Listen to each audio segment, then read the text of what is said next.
In this week's episode of Working with Todoist, it's all about waiting for.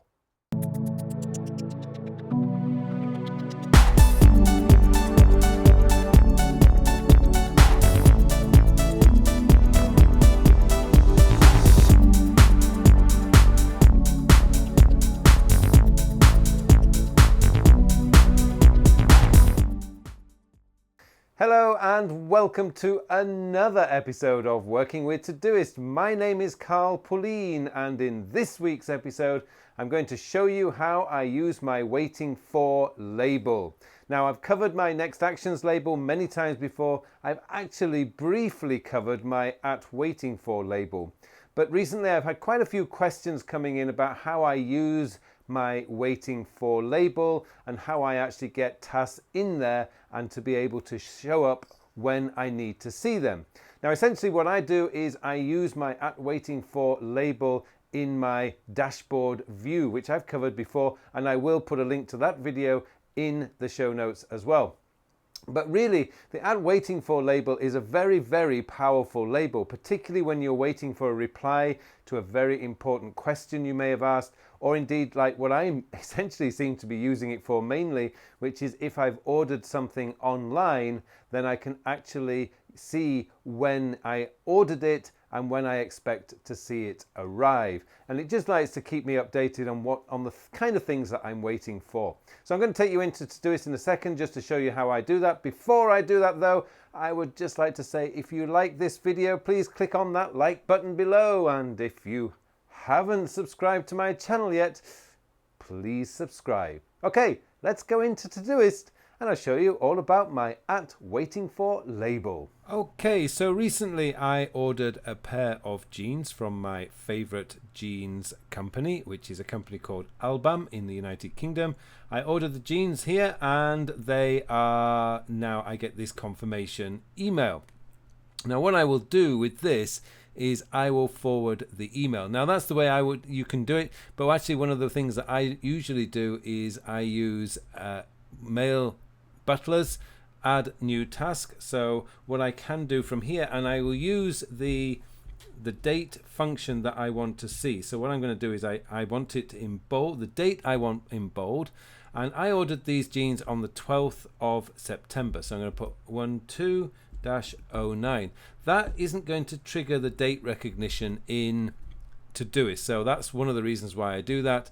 And Albam jeans. So I've put the date that I ordered and I will add in ordered. I'm going to hit return.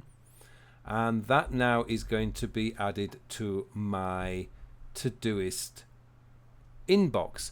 Now it's also going to add I'm not going to have the label in there. And by the way, I can do that. I can just add the label here. So because I know what I'm doing. So I'm going to put that at waiting for. And remember, this is all using Mailbutler. So that's what I've done. I've got at waiting for and I've added in my task. And then what I'm going to do is I will drag this off to my waiting for. Now I believe I did this from iCloud.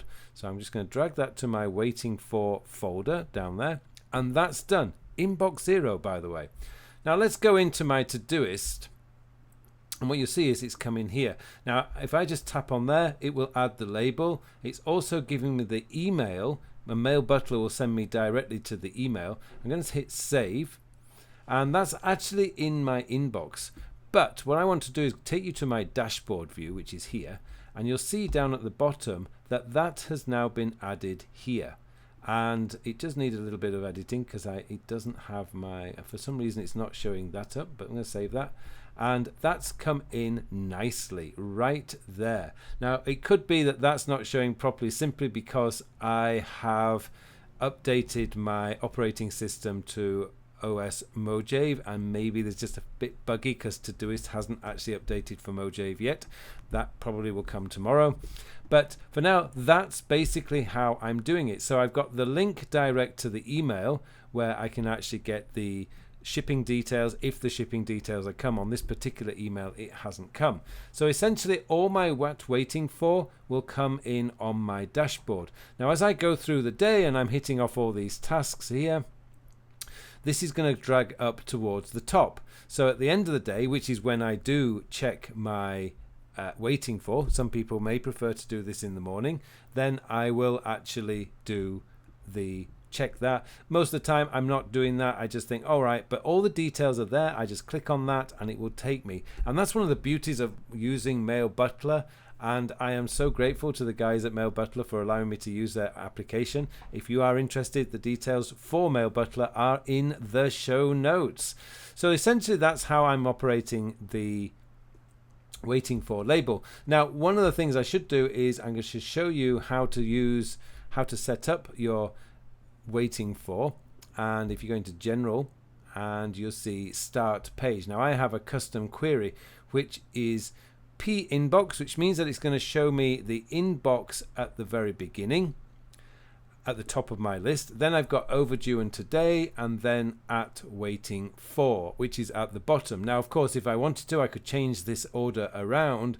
I could put waiting for over there at the front, which means it will be the top of my list, or I can move p inbox to the bottom if I really wanted to, but I prefer to see things like this.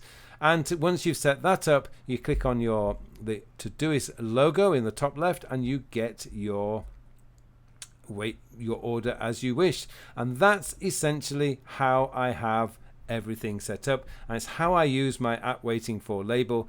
It's a fantastic label because I can keep track of anything that I want in my Todoist, basically from email, because most of my waiting fors will come from email. Okay, hopefully that's given you an idea. That has been a requested video. This has been a requested video for some time now. Hopefully I've answered all your questions about the at waiting for label. Thank you very much for watching this episode. It just remains for me now to wish you all a very, very productive week. Thank you for watching this video. If you liked what you saw and you would like to learn more about becoming better organized and more productive, then get yourself enrolled in my free beginner's guide to building your own productivity system.